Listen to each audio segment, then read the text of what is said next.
What's up everybody, Corey with Freaky Tech Reviews here. Apple announced their upcoming Scary Fast product event for this October 30th. There are some juicy rumors surrounding expected product announcements, but it got me thinking, are there too many Apple options now, and how much more do we actually need? So while I'm excited to see what's coming out from them, I also want to discuss when the heck should you actually buy an Apple product versus waiting until the newest version comes out. Apple's annual purchase dilemma has been around forever, but it really launched back in 2020 with the introduction of their M-series chips. They've been incredibly successful, and up until 2020, Apple had typically used Intel processors, which started back in 2006 when they moved away from IBM's PowerPC CPUs. Since 2020, Apple has expanded their lineup even further with the introduction of M2 chips, product redesigns, and annual releases of greatly enhanced technology. So if you're one of the folks that love Apple products but also suffer from analysis by paralysis, I'm sorry. They don't make it easy to know when to upgrade, but they do have a target audience in mind that we'll discuss in just a little bit. So far, 2023 has been a huge year for Apple, with first steps into the mixed reality space with the Vision Pro and its own dedicated chip, as well as new chips for the Apple Watch, the iPhone 15 Pro and Pro Max, and exciting features with iOS 17. And these upcoming announcements next week are just adding to the pile, as we expect to see some really awesome things, such as the M3 chip lineup, the 24-inch iMac, which has been due for an upgrade since the M1 version launched in early 2021, new MacBook Pro models, all with the M3 chips in all sizes, and likely a few other surprises, such as potential redesigns on MacBooks and iPads. So if you want to watch Apple's Scary Fast event when it's live on October 30th, next Monday, it's at 5 p.m. Pacific Standard Time, and I'll put the link in the description for you. But if you don't feel like watching the whole event and you just want to see some of the important recaps from it, be sure to subscribe to Freaky Tech Reviews, because I'm going to do a short video just telling you what you need to know about the event. Now, with all these products on the horizon, I want to discuss when you should actually consider grabbing something from Apple and when you should think of waiting. I've been in the Apple ecosystem for a couple years now, and while I'm not a fanboy and I still love my Windows, I do love the seamless integration with Apple products. And to give you some perspective on what my own ecosystem looks like, I'll list out what Apple products that I have and where I'll consider upgrades. Right now I have the M1 Mac Studio, M1 MacBook Air, 5th generation iPad Air, 1st generation AirPod Pros, Apple Watch Series 3, and an iPhone Pro Max 11.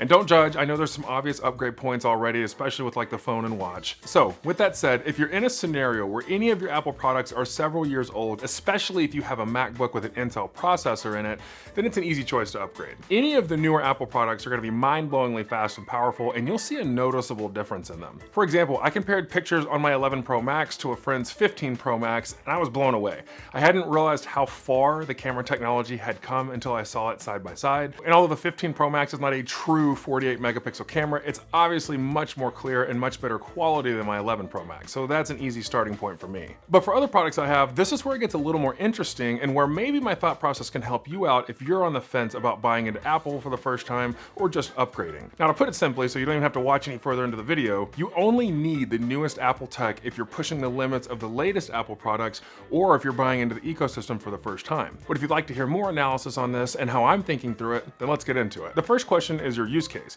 Do you plan to use these products for professional work or just everyday use? And what's your 5-year plan? Most people replace non-iPhone Apple products every 5 years or so, so that's why I like to think in terms of product lifespan around the 5-year mark. The most back and forth I have specifically on this question is for my Mac Studio. It's been my editing workhorse and it just eats through 4K footage like it's nothing, and so I absolutely love the Mac Studio. It's been absolutely game-changing for my studio and from a professional standpoint. But while it's fantastic and I love it, I also wonder how future-proof is it? Camera technology is advancing rapidly, and while 8K video is still a long way from mainstream use, I can't deny that technology is arriving at a more rapid pace than ever. Because before, we were just limited to human ingenuity to provide slight upgrades on an annual basis. But now with the power of modern technology like artificial intelligence, we could see not just step-ups in tech each year, but full-on leaps and bounds differences, because AI can solve problems in a couple seconds that take humans months. So when it comes to covering myself for the future with potentially filming and editing in higher resolutions, I want to future-proof myself as much as possible,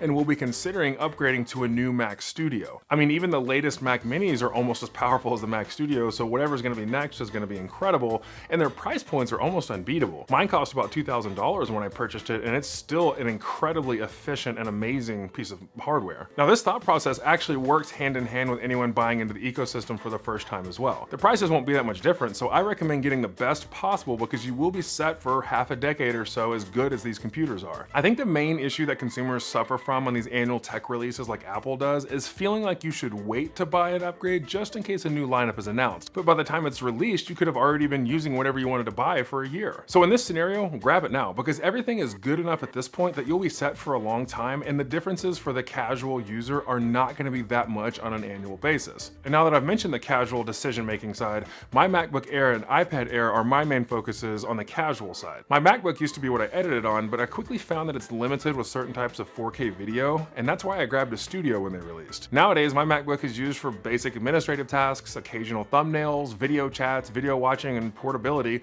which is very similar to how I use my iPad. And I love the fact that they have sidecar mode so I can have two screens anywhere I go. And so while I'm very interested and I would love to get the pros and airs, I just can't justify it because the M1 chip is still so good for how I use it, and that's where the value is for me. I think the problem on why you feel like you have to buy what's new is that we are so used to tech becoming obsolete in just a few short years that we feel like we need to upgrade consistently. But these chips developed by Apple since 2020 have actually been so good that there's not as much of a need to upgrade. This feels like one of those scenarios where the products are so good that the company has trouble selling anything new because the older ones are performing just as well a few years later, which I'm not complaining about. Now, from a business standpoint, this won't hurt Apple at all, as they're really too big to fail, but I am interested to see their ebbs and flows of business now that they are releasing products that don't actually need to be upgraded. So I know that the way that I've thought through this is incredibly obvious, right? There's nothing extraordinary that I'm saying, it's just how I'm thinking through how I want to upgrade my ecosystem. But with so many products circulating and the constant feeling like you need to upgrade to the best, I hope this grounds some people and saves them a few bucks by reappreciating how good the tech they already have